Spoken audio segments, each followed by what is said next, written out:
When you think of free-range foods, whether it's like eggs, chicken, or other poultry products, what sort of images come to your brain? Or what do you think free-range means? Just sort of imagine it. So maybe you're thinking like there's this huge grassy green field, a bunch of birds are roaming around, they're pecking at other vegetation, having a really good time. And the reason I want you to sort of think of this is that what you believe free range means and what the actual rules and regulations for the free range claim are actually probably really different, and you might even be very disappointed. And I want to show you exactly what I mean.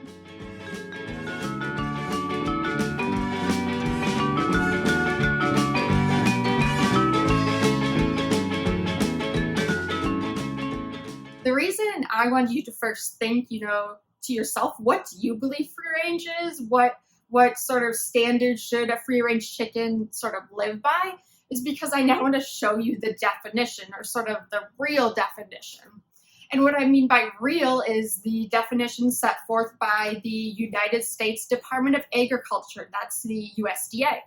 And in this case, the USDA is the regulating body of mostly any foods that are meat. So that includes, chickens, that sort of thing. And so it doesn't matter what you and I think free range means. It matters what the USDA says free range means. So I want to show you how to quickly find, some of these definitions of free range. And all we have to do is grab our computer. Let's start with a quick Google search. So USDA free range chicken definition. I just want to include the USDA because I really want to go straight to the source for the definition. I don't want to read about it in blogs or anything like that. So the first link, it does not look like that's the USDA's website, but the next two look like they're from the USDA. So let's check out this meat and poultry labeling term link, the second link we see here. Okay, so let's just X that off quick and see what we have here. Meat and poultry labeling terms. So we have a lot of different terms here, from basted, certified, chemical-free, fresh poultry, frozen poultry, but what we really want is this free range or free roaming. So it brings us down to the definition for free range, and you can see this is pretty short. It says producers must demonstrate to the agency that the poultry has been allowed access to the outdoors. So pretty simple and short. As you might suspect, a one-sentence definition is not nearly enough. This barely provides any rules. It barely even provides a guide of what, chicken producers are supposed to do. And it really leaves open way too many loopholes for anyone that wants to make this free range claim. So this definition, if we use this definition, a chicken that spends 1 minute outside is technically free range. It meets this definition. I did find a second definition set forth by the USDA, and luckily this definition does have a bit more detail. I found this slightly different definition for free range in this document called Turkey Raised by the Rules, and this is written by the USDA, so it's still by the USDA, just in a different location, and it took me a lot of digging to find this document. It did not come up early on the Google search, but eventually I got it, and in this document, when we are looking at free range or free roaming, you can see, obviously, this definition is a little longer. At least we have a couple sentences to sort of go off of. And what I think is the most important point that this definition makes is that it actually requires that the birds are outside for over 51% of their lives. At least the second definition is a little bit better. Here it specifies the amount of time each bird should be spending outside, so that's definitely a move in the right direction. But I could also poke a lot of loopholes in this definition, even though it's slightly better. So there's still no regulation on the amount of space, and maybe you would even want to say that as an amount of outdoor space per bird, just to make sure every bird would have enough room. It has sort of no rules about how many openings or doors outside there should be. So if you have a huge barn and one teeny tiny door, the chickens really aren't able to freely move outdoors. It's going to be really difficult. And there's even some rumors that some barns have what's called like pop holes. So these are openings to the outdoors, but only the chicken's head can actually fit through the hole. So it can't even freely roam outside. It's just sort of for them to sort of look outside. All they can actually get in the outdoors is their head. So you really should start to specify how many doors or how big those doors have to be to make sure the chickens can freely move in and out. Another thing, it still doesn't require, what does that outdoor space look like? Could it just be a concrete, block on the ground? Should it have shade? Should it have protection from other animals or from the weather? That sort of thing. It's still, a really, really big definition of free range. And this definition set forth by the USDA, this probably is not what you envisioned in your mind of what a free range chicken would look like. All right, I want to show you one more thing. So for most food claims, whether it's free range, gluten-free, or organic, producers have to go through some type of certification or some process of proving that these claims are true. Now, I wanted to look at what a producer of free range products has to do to prove that indeed the chickens were raised under free range conditions. With a little more digging, I did find the documentation that a processor would need to sort of prove their free range claim. I actually found it on what looks to be a presentation the USDA made about these labeling claims. So let's just skip right to free range. And it brings us down to the right section. So scrolling up, this is under the living or raising condition claim. So free range is a raising claim.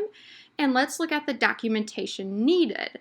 So really the first point here is the only one that requires you to talk about the free range conditions. And all it asks is that you, the processor or the person who's raising the chickens, writes a description explaining how the chickens are free range.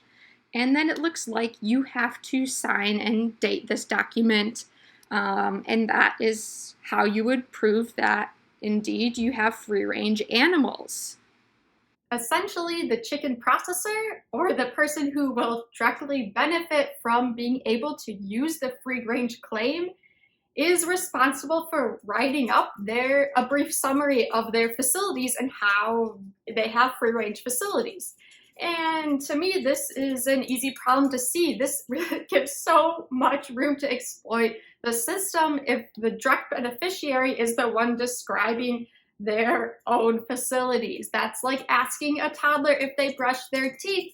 They will always say yes. I think having a free range claim is something a lot of consumers want, and it is a good idea, but there's this huge gap between what consumers think free range means and what some producers are actually, how they are raising their chickens. They call free range. There's just a huge difference. And I think this could be easily remedied. Right now, the system is just sort of easy to cheat, which can disincentivize the people who are, putting a lot of resources and money into raising free range chickens the right way versus those really just skipping by on the bare minimum to label, their food free range. So to fix this, really, I just think you need a couple of additional rules. And these could be, they don't have to be anything crazy. It could be require a certain amount of outdoor area per bird, or, tell producers how big that outdoor area has to be. You could also have a list of, what is required in that outdoor area to have it be, a safe space for chickens to roam outside. You could also maybe regulate how many doors or openings there are for the chickens to get outdoors so that you make it easy so that the chickens will actually go outdoors and not sort of just stuck inside with one, small opening out to a yard. And, a simple solution might be just have a third party come in and audit, the chicken producers, see if it meets a free range standard. Have someone who, is a third party, is not from the USDA, is not from the chicken processor. And they can decide, is this free range or not? So really just a couple more rules would make this free range claim much more robust and, something that consumers could really believe in. I know it might seem like I'm really dragging down the free range claim, but I actually think it is a good idea. It's like a first good step in the right direction. It just needs to sort of be like bulked up a little bit. Like there has to be maybe a stricter definition, stricter guidelines, more rules, something so that like what consumers think free range means is actually what these products are in the grocery store. So if you're feeling kind of like helpless or like this is unfair right now, one thing I can suggest is the USDA, that's the government agency that regulates a lot of meats or meat products. They actually do call for public comment on any new proposals or rules they're thinking about. And you can go to regulations.gov. I'll put that in the description as well. And on regulations.gov, the USDA posts new proposals and they ask for public comment. They want to know what the average consumer thinks. I just believe that like a lot of consumers don't know where they're actually posting these new rules and asking, what you think. So if you want to do something, if you want to change, the future of our food system, go to regulations.gov. I mean, most of us are stuck at home anyways right now. So that's my one bit of advice if you need something to do right now. But that's all I've prepared for today. I look forward to seeing you next time. Bye. Hey everyone, thank you for watching. If you have any questions about the foods you eat, leave them in the comments section. I'm always looking for new ideas for videos. See you later.